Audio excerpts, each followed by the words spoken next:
Meus irmãos, bom dia. Que alegria estar com vocês nessa manhã de celebração, podendo cultuar com você, compartilhar uma palavra de Deus ao seu coração. Que bom que consegui chegar a tempo.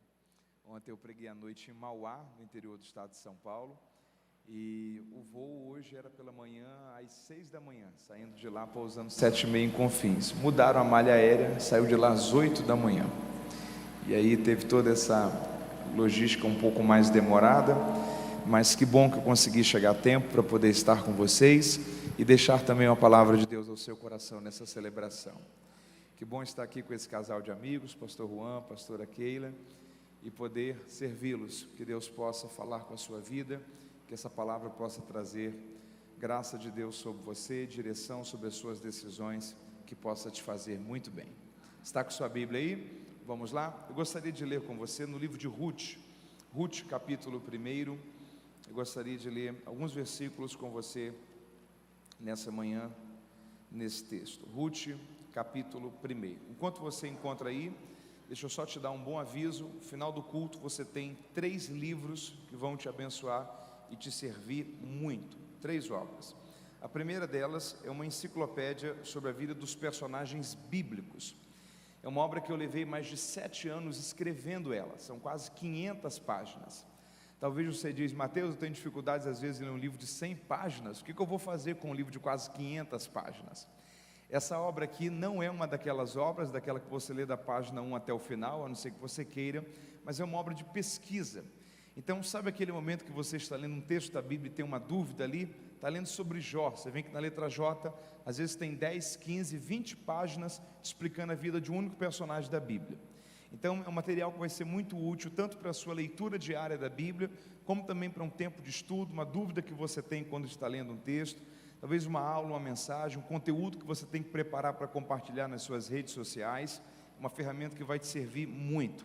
Personagens masculinos e femininos, Antigo e Novo Testamento, é mais do que a vida do personagem sendo contada. São as lições sendo extraídas, os pontos polêmicos sendo explicados, um material que vai te abençoar demais. A penúltima obra é o Manual Bíblico Expositivo sobre as parábolas de Jesus.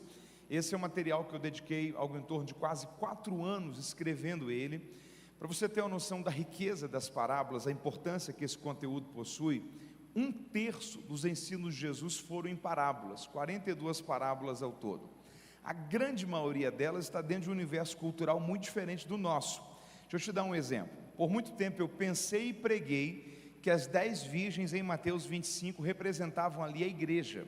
A pergunta é, quem eram as 10 virgens dentro do contexto cultural daquela época? Elas eram acompanhantes da noiva, que tinham a missão de cuidarem da noiva, prepararem ela para o casamento e iluminarem o caminho que era da casa da noiva até a casa do noivo, que era onde o casamento judaico acontecia. Se as 10 virgens não eram a noiva, na analogia entre Cristo e a igreja, elas não se encaixam ali como a igreja. Quem então elas representam ali? Qual é a diferença do joio para o trigo? O rico e o Lázaro, era uma parábola ou uma história real? Jesus nunca deu nome aos personagens das suas parábolas, ali ele dá. O que é a blasfêmia contra o Espírito Santo, que é o ensino de Jesus em uma de suas parábolas, a história do mais valente?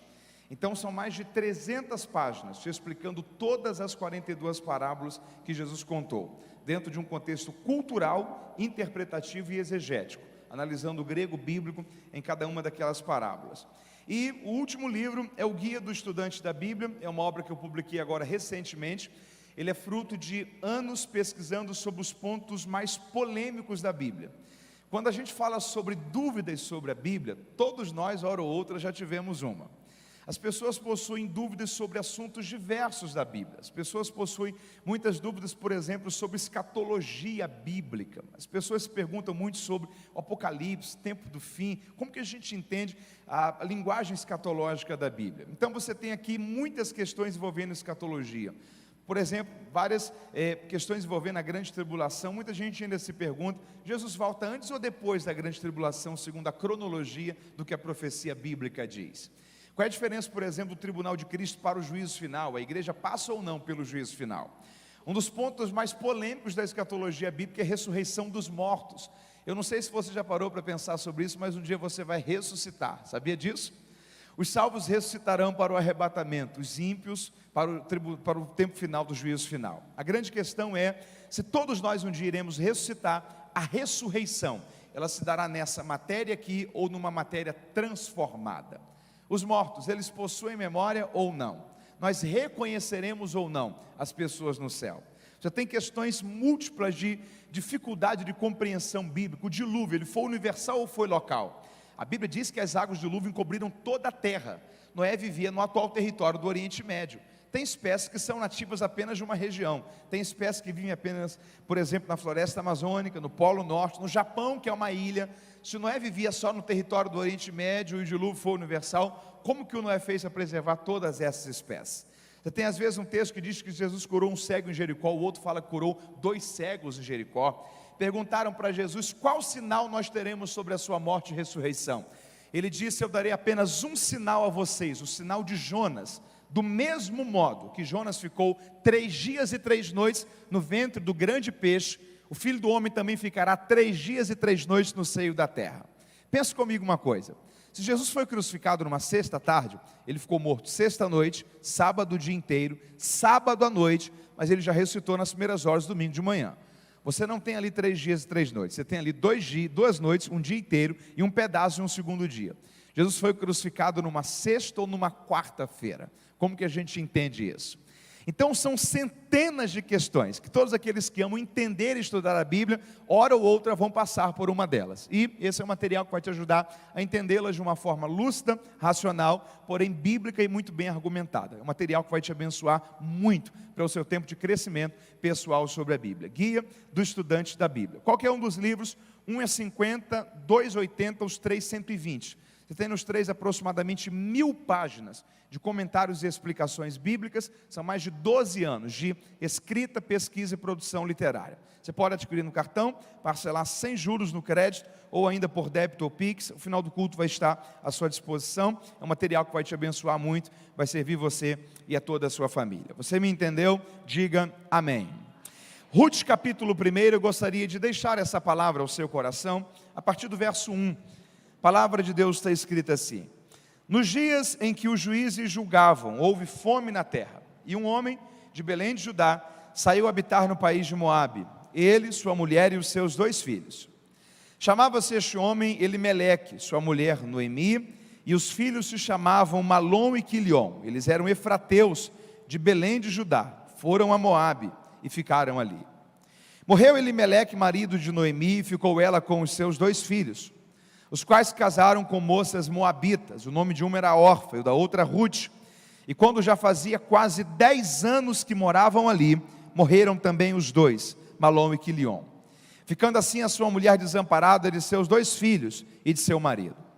Então se levantou ela com as suas 2 noras para voltar do país de Moabe, porque nesta terra ouviu dizer que o Senhor tinha ajudado o seu povo, dando-lhe alimento.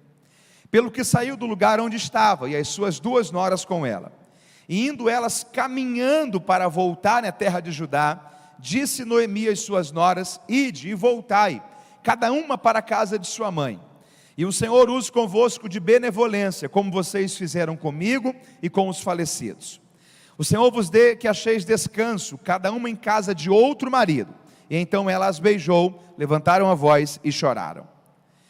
Versículo 14. Pelo que levantaram a voz e tornaram a chorar. Então Orfa se despediu da sua sogra com um beijo, mas Ruth se apegou a ela. Disse Noemi: tua cunhada voltou para o teu povo e para os teus deuses, volte também tu após a tua cunhada. Ruth, porém, respondeu: não me insistas para que te deixe, e nem me obrigues a não seguir-te. Aonde quer que fores, irei, aonde quer que pousares, ali pousarei. Teu povo será o meu povo, teu Deus será o meu Deus.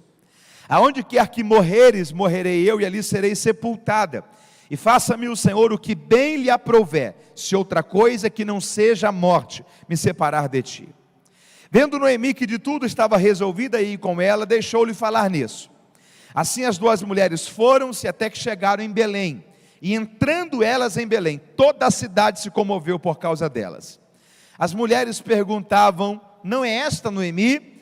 Respondia-lhes ela: não me chameis Noemi, chamai-me Mara, porque grande amargura me tem permitido o Todo-Poderoso. E se você leu comigo, diga amém. Eu gostaria de deixar uma palavra de Deus ao seu coração essa manhã, a partir dessa história, que é uma história tão conhecida por todos nós, mas que carrega também momentos tão desafiadores, que foi muito necessário que Ruth e também Noemi pudessem encorajar a vida e enxergar a vida com esperança para continuarem. O livro de Ruth é uma história de uma família que era composta por um casal, Elimeleque e Noemi, e os dois filhos, Malom e Quilion. Eles moravam em Belém de Judá e enfrentaram uma crise financeira em Belém de Judá. Desde aquela época, as pessoas já pensavam na possibilidade de que um tempo de escassez em um local seria uma boa oportunidade para recomeçar a vida em outro lugar. Elimeleque pensou assim, e a Bíblia diz que ele reuniu a sua família, e eles se mudaram para um outro país, Moabe, com a esperança de recomeçarem a vida ali. Passado algum tempo, a Bíblia diz que, infelizmente, Elimeleque veio a falecer. Os dois filhos casaram-se com duas moças ali daquele país. O nome de uma era Orfa e o da outra Ruth. Passaram-se quase 10 anos, e a Bíblia diz que, infelizmente, os dois, Malom e Quilion, assim como Elimeleque, também vieram a falecer. Olha o cenário dessa família. Essas três mulheres ficaram viúvas, desamparadas, enlutadas, vitimadas pela circunstância da vida. Havia um contexto cultural naquela época muito interessante que dizia o seguinte: se uma moça ficasse viúva sem ter filhos, ela se casaria com um dos irmãos do seu esposo que havia falecido. E quando nascesse um filho dessa nova união, o filho dessa nova união seria também considerado filho daquele que havia morrido, para que a memória daquela pessoa nunca fosse esquecida, mas as gerações posteriores honrassem ao Senhor, glorificassem a Deus pela vida daquela pessoa que havia passado pela existência humana. Só que a Ruth está junto com a Orfa, se deparando da realidade que Noemi não tem mais filhos. E a Noemi está dizendo para as suas noras o seguinte: não seria justo vocês esperassem que eu pudesse talvez me casar de novo, ou ser mãe, para ter um filho, e esse filho está pronto para formar família, para que vocês pudessem casar-se com ele. Então que vocês desfrutem da dádiva, do privilégio de Deus, que é poder viver. E vocês continuem a vida, encarem a vida com esperança e com fé, e continuem a trajetória de vocês. Embora esse contexto cultural é um pouco distante do nosso contexto cultural, ele fazia muito sentido. Quer ver uma coisa? Quem aqui lembra o nome de pelo menos um avô? Levanta a mão, pelo menos o nome de um avô, ok? Bisavô. Quem lembra o nome aqui de pelo menos um bisavô? Eu só lembro de um. Você lembra de pelo menos um? Ok? Tataravô. Quem lembra o nome aqui de um tataravô? Pouca gente. Sabe qual é a pergunta que a gente tem que fazer? Quem garante que os nossos tataranetos saberão quem fomos nós? No nosso contexto cultural, a gente tem uma ruptura, 2 gerações no máximo. Terceira, a gente não sabe quem era, de onde veio, qual a descendência, país que nasceu, se veio de guerra, se não veio de guerra, a cidade que cresceu. Então, para que isso não existisse, eles estavam dizendo, nós queremos celebrar a Deus nas outras gerações, por todos que viveram e vieram antes de nós. Só que esse cenário aqui se apresentando, a realidade é, não tem por que insistir e acreditar que alguma coisa diferente iria acontecer ali em Moabe. Então, a Noemi, ela vai decidir voltar, e ela vai despedir as suas 2 noras. Só que a Ruth vai olhar para ela e vai dizer: não, eu estou assumindo um compromisso com você, eu vou com você, eu vou cuidar de você. Na verdade, a partir de hoje, o seu povo será o meu povo, e o seu Deus será o meu Deus, e nada irá me separar de ti. Deixa eu falar uma coisa aqui para você. Se você ler só o capítulo de número 1 do livro de Ruth, a sensação que talvez você teria é que Deus estava desamparando essa família. Parece que tanta coisa desagradável havia sido descarregada por inteiro sobre essa família. Só que há uma lição a ser entendida com Ruth e com Noemi. Todas as vezes que você não desistir, Deus sempre tem para você um recomeço.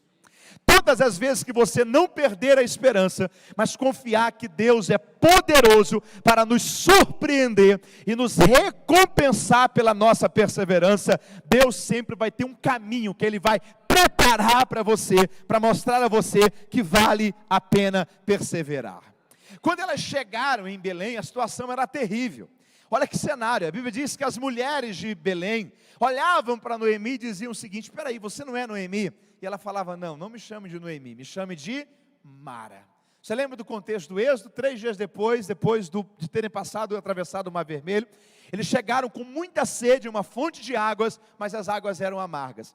E a partir daquilo ali se criou a interpretação equivocada de Mara como amargura. E então ela estava fazendo essa alusão, ela estava dizendo: não me chame pelo meu nome, ou pela referência de quem eu fui um dia, mas me chame pela realidade de como a minha vida está sendo agora. Deus permitiu que a minha vida se transformasse em uma vida amargurada. Eles não tinham nem o básico para a subsistência humana. A Ruth, ela tinha que ir aos campos em época de colheita, para tentar colher alguma coisa que havia sobrado, para se alimentar juntamente com a sua sogra. Só que tem uma coisa muito rica nesse livro. Se você ler só o capítulo 1, você iria ter a sensação de que a vida havia sido muito injusta com essa família.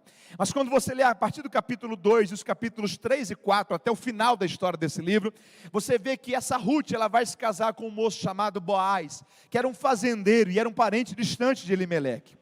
E ele aplica, na verdade, uma lei que era a lei do levirato, que quando era aplicada, ela, na verdade, reestabelecia para a família todas as propriedades que um dia a família houvesse perdido.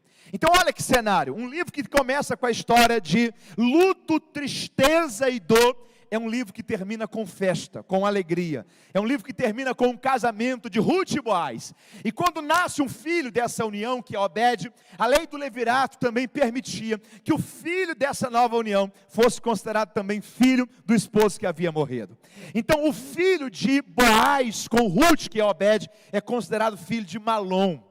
Essa mesma Ruth, essa mesma Noemi, melhor dizendo, que terminou o capítulo 1 dizendo: não me chame pelo meu nome, mas me chame de alguém amargurada. Foi a mesma Noemi que terminou o livro de Ruth com uma criança nos braços, Obed, sendo considerado seu neto, e dizendo: Deus restaurou a minha alegria de viver.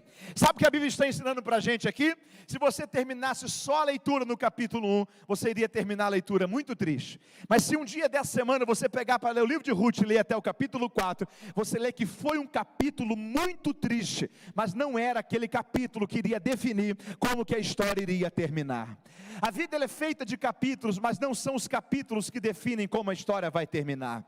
A vida ela é feita de fases, mas não é a fase que você está enfrentando que vai determinar como que a sua história vai terminar. Deus tem para você uma história de restauração. Deixa eu crer numa palavra de Deus aqui sobre a sua vida essa manhã. Um dia você verá que valeu a pena não ter desistido, porque Deus é Deus de recomeço, Deus é Deus de superação, Deus é Deus de novas oportunidades. Deus tem uma nova história para a história da sua vida. Você pode celebrar a Deus por isso essa manhã? O capítulo 1 foi muito triste, mas ele não definiu como que a história iria terminar. Existem 3 lições. Quantas lições? 3. Que rapidamente, eu quero apenas pontuá-las para você, nessa manhã, que a gente precisa aprender com a história do livro de Ruth. Primeira lição que esse livro ensina para a gente é a seguinte: tenha coragem em frente à vida. Você pode bater no seu peito aí e dizer isso para você? Diga para você mesmo, diga: tenha coragem em frente à vida.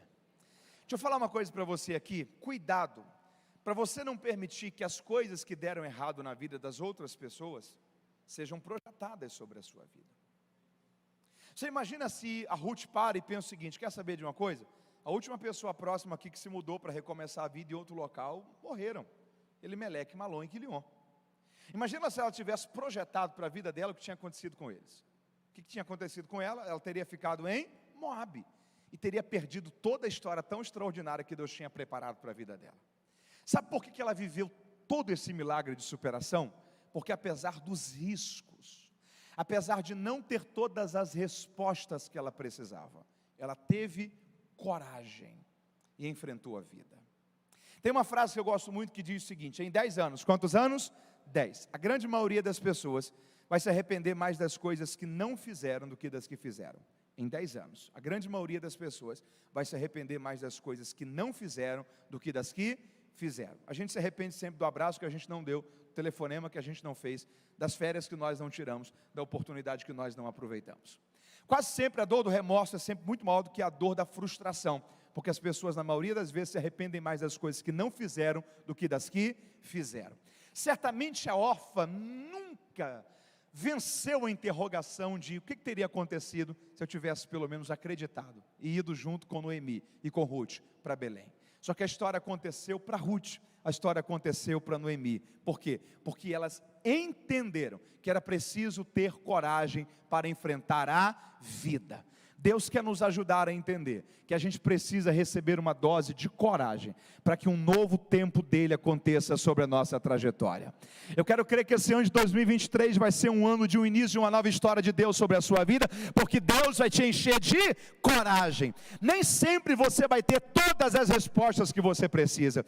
Uma vida sem risco, 100% segura é utopia. Às vezes fé tem a ver com você colocar o pé esperando que Deus vai colocar o chão.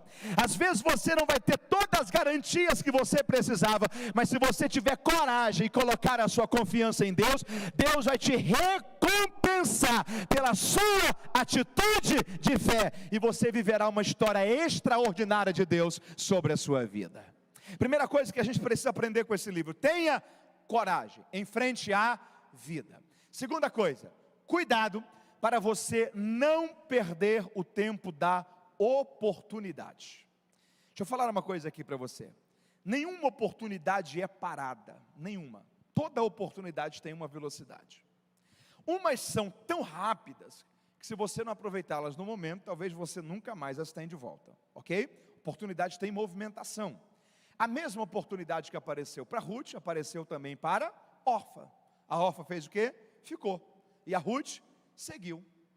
O que foi que aconteceu com a Ruth? Se casou com Boaz, foi mãe de Obed. A Bíblia diz que Obed gerou a Jessé, Jessé gerou a Davi, maior rei da história de Israel. Sabe quem veio da descendência de Ruth? Jesus Cristo, o Messias prometido. Olha a quantidade de coisas que a Ruth teria perdido se ela não tivesse aproveitado a oportunidade. Agora deixa eu te fazer uma pergunta aqui. Alguém ouviu falar alguma coisa de Orfa? Não. Sabe por quê? Guarde isso. A vida não reproduz a história de quem não aproveita as oportunidades. A vida não reproduz a história de quem não aproveita as oportunidades. Tem um versículo que você leu comigo que eu acho que ele resume muito bem esse conceito. Orfa beijou sua sogra, Ruth se apegou a ela. Você pode repetir isso comigo? Diga: Orfa beijou. Diga: Ruth se apegou. Sabe qual é o problema? Quando as oportunidades passam e você só beija as oportunidades, mas não se apega a elas. Você apenas romantiza as oportunidades. Você apenas começa a pensar como que seria em 5, 10, 15 anos se você começasse uma faculdade nova, tirasse um projeto do papel, decidisse perdoar alguém que talvez há muito tempo feriu você, isso faz mal a você até o dia de hoje. Se as oportunidades passam, e se a gente só imagina como que seria, apenas romantiza as oportunidades, e não se apega e decide vivê-las, as coisas permanecem do mesmo jeito que estão. O problema é que toda oportunidade tem uma velocidade. Um dia Jesus passou por Jericó, um cego chamado Bartimeu começou a dizer: Senhor, filho de Davi, tenha compaixão de mim. Isso é Lucas 17. Tinha gente querendo fazer-o parar, e a Bíblia diz que quanto mais ele clamava, mais tinha gente tentando fazer calar, mas quanto mais tinha gente tentando fazer calar, mais ele perseverava em clamar. Até que Jesus para e diz assim: traga esse homem até aqui. O Senhor perguntou para ele: o que você quer que eu faça por você? Ele disse: Senhor, eu quero voltar a ver. Isso é Lucas 17. No 18, Jesus segue para Jerusalém. Em Jerusalém é a última semana antes da crucificação. Ele é morto, ressuscita, vai 2 vezes a Galileia, retorna a Jerusalém e é assunto aos céus em Jerusalém. Nunca mais Jesus passou por Jericó. Era a última oportunidade.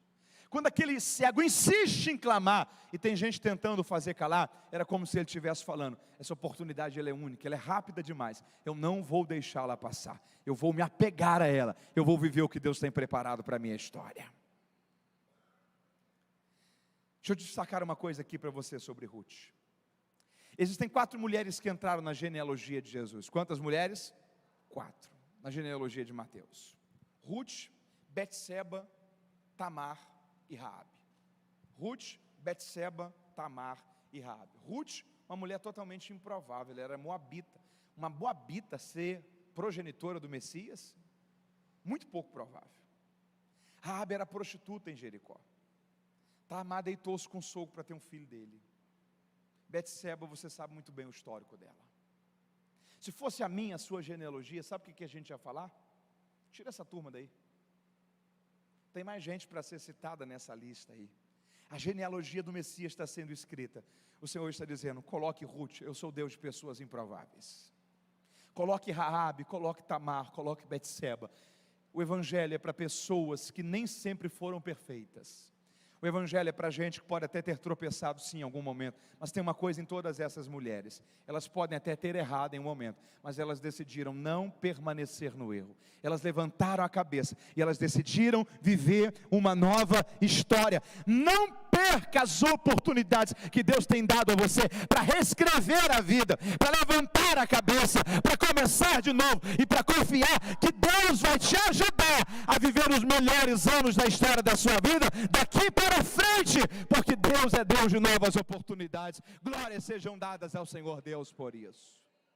Primeira coisa, é preciso ter coragem para enfrentar a vida. Segundo lugar, cuidado para você não perder o tempo da oportunidade. Terceira lição que o livro de Ruth deixa para a gente, é que eu começo a construir a ideia final da mensagem dessa manhã.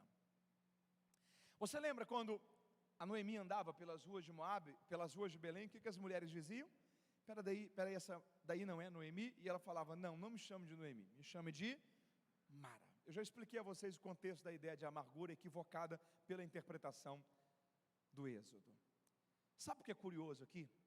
Sabe qual o significado do nome Noemi no hebraico? Agradável. Olha que paradoxal isso daqui. Alguém que o nome significa agradável está dizendo: não me chame de agradável, me chame de amargurada. Terceira lição que a gente precisa aprender com esse livro: não permita que as experiências amargas da vida rotulem você. Não permita que as experiências amargas da vida rotulem você. Produtos possuem rótulos, pessoas não. Garrafas possuem rótulos, pessoas não. Você não pode permitir que experiências desagradáveis da vida rotulem você, rotulem quem você vai se tornar. Sabe quem é um exemplo para a gente de alguém que não se permitiu ser rotulada? A menina que foi levada para a casa de Naamã. Você lembra da história daquela menina? Imagina isso, uma menina que vivia em Israel, foi sequestrada para ser escrava, levada para um outro país. O que fizeram para aquela menina foi mal, o que fizeram para aquela menina foi... Mas quando ela entrou na casa de Naamã, ela viu Naamã leproso. A percepção que ela teve foi a seguinte: não é o mal que vocês me fizeram que vai me transformar em uma pessoa má. Vocês podem até ter me feito mal, mas eu vou ser um agente de bênção para vocês. Eu sei como te ajudar. Tem um homem de Deus em Samaria, o nome dele é Eliseu. Se você for até lá, Deus vai curar você dessa sua lepra. Sabe o que é isso? É gente que não foi rotulada. A lição daquela menina sobre o impacto da vida de Naamã produz na gente um entendimento muito interessante. Naamã era leproso. Você pode repetir isso comigo? Diga: Naamã era leproso. Naamã era alguém que desfrutava de um status, de uma credibilidade absurda na Síria. A Bíblia diz que por meio dele Deus havia dado livramento a toda uma nação. Você imagina que é um país que está em guerra, está perdendo, e o general do exército desse país tem uma ideia, uma estratégia, e isso daqui virar o jogo, em vez do país sair derrotado, sair vitorioso. Olha o conceito que esse homem desfrutava. Só que esse homem era leproso. Esse homem, por certo, havia tentado de muitas formas curar-se na sua saúde, todas elas mal sucedidas. De algum modo aquele homem havia se conformado. Passa essa menina pela vida dele, para olhar para ele e dizer para ele: não se conforme com isso. Você tem uma lepra, você precisa estar animado para resolvê-la. Sabe o que essa menina ensina para a gente aqui? Pare de tratar na sua vida como normal aquilo que você sabe que não está normal. Pare de se acostumar com aquilo que você sabe que não está do jeito que era para estar. Talvez situações, talvez na sua saúde, nas suas emoções em relação aos seus sonhos, na sua família, no seu casamento, na comunicação com seus filhos, na forma como você tem lidado com o futuro. Talvez você tentou resolver, melhorar 1, 2, 3, 4, 5 vezes, e você começou a adaptar a sua rotina, a sua mente, os seus pensamentos, como se isso fosse normal. Talvez eu sou como aquela menina que está passando pela sua vida essa manhã, para dizer para você: pare de tratar como normal aquilo que você sabe que não está normal. Reaja a isso. Deus vai te dar graça, Deus vai te dar uma estratégia, e você vai conseguir resolver essa situação. O nome do Senhor será glorificado sobre a história da sua vida. Essa menina não se rotulou. Sabe quem também não se rotulou? José. José tinha alguém que era tudo para ser alguém vitimizado pela vida. Perdeu a mãe quando era muito cedo, no parto do irmão. Os irmãos que eram para proteger venderam. Ficou 11 anos como escravo. Aí quando ele é colocado para ser alguém de uma posição social melhor, é vítima de uma calúnia, vai preso por um crime que ele não cometeu. Se tem alguém que tinha todos os motivos para se vitimizar na vida, era José, todos. Só que a Bíblia diz que quando ele se torna governador do Egito, nasce a ele um primeiro filho, e ele coloca o nome desse menino de Manassés. Você pode repetir comigo? Diga Manassés. Manassés no hebraico significa esquecimento. José está levantando um memorial. Ele está dizendo: Deus me fez esquecer. Como assim, José? Deus me fez esquecer de toda a dor, de toda a aflição, de todo o tempo de espera, de todo o trabalho, de todo o mal que fizeram, de tudo bem que poderiam ter feito, mas preferiram não fazer. Sabe o que ele está falando? O coração está curado, a alma está lavada. Deus me limpou. As amarguras da vida não rotularam quem eu me tornei. Deus me fez esquecer. Quando os irmãos de José encontram José, eles falam para José talvez uma coisa que eu e você, o José fala para ele talvez uma coisa que eu e você não teríamos coragem de falar. Você imagina você estar diante de alguém que foi o algoz de muita coisa ruim da sua vida, e o José olha para eles e fala assim: ó, não se sintam constrangidos, não se sintam culpados por terem me vendido para cá. Foi Deus que me trouxe para cá. Espera aí, Deus?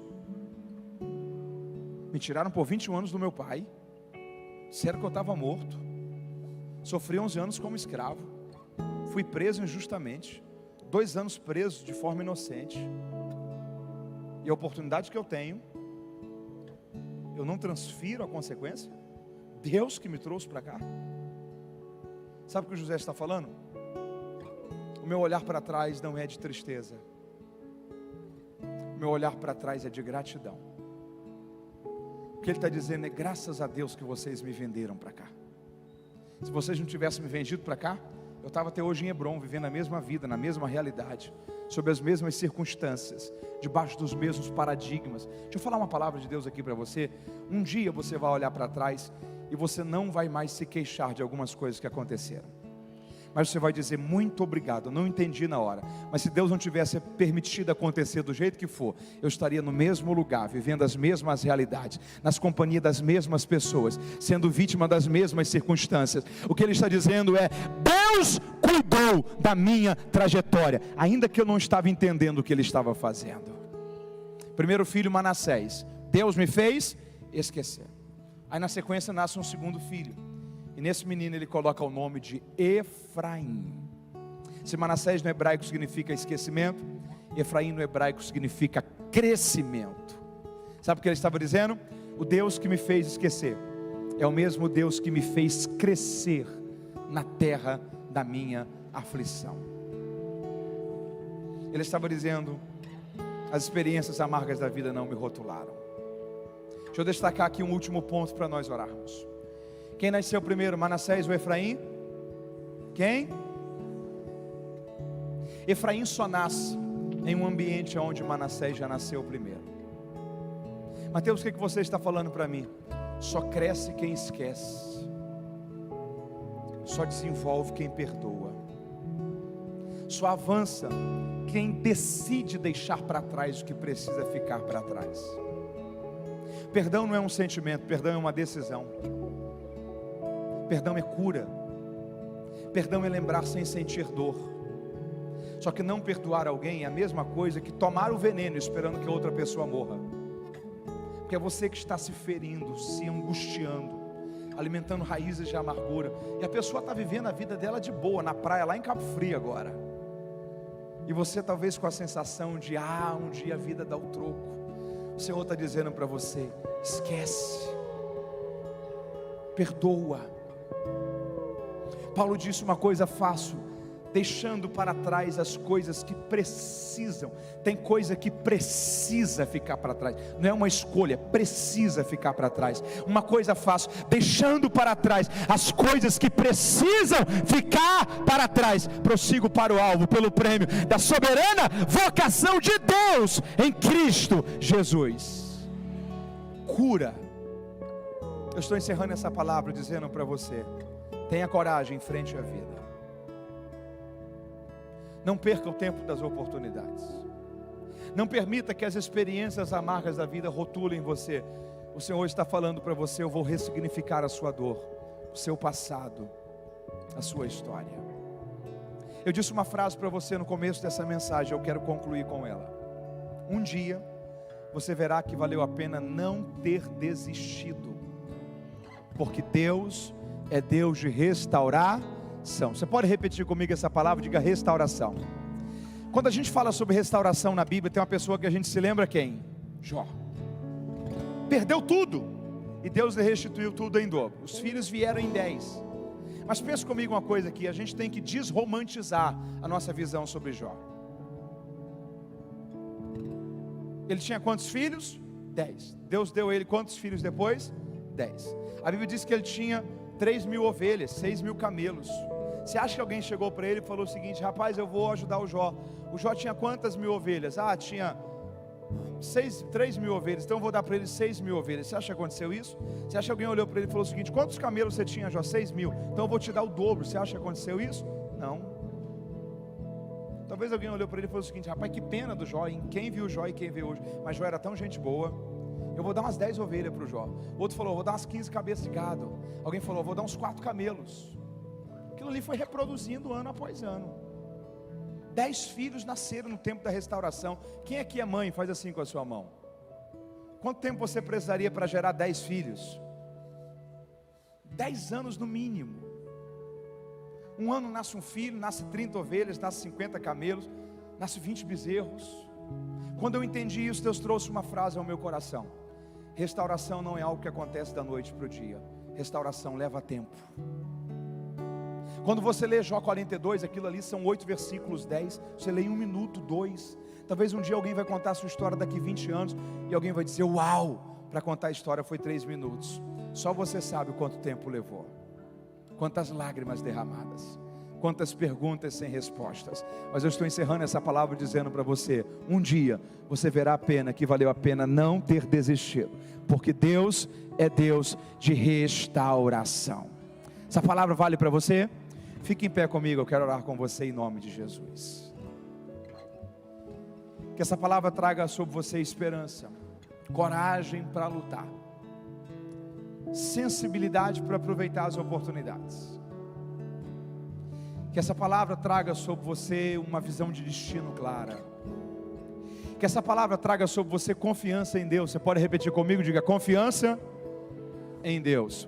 Repita isso comigo: confiança em Deus não é confiança naquilo que se vê. Diga: é confiança naquilo que se crê.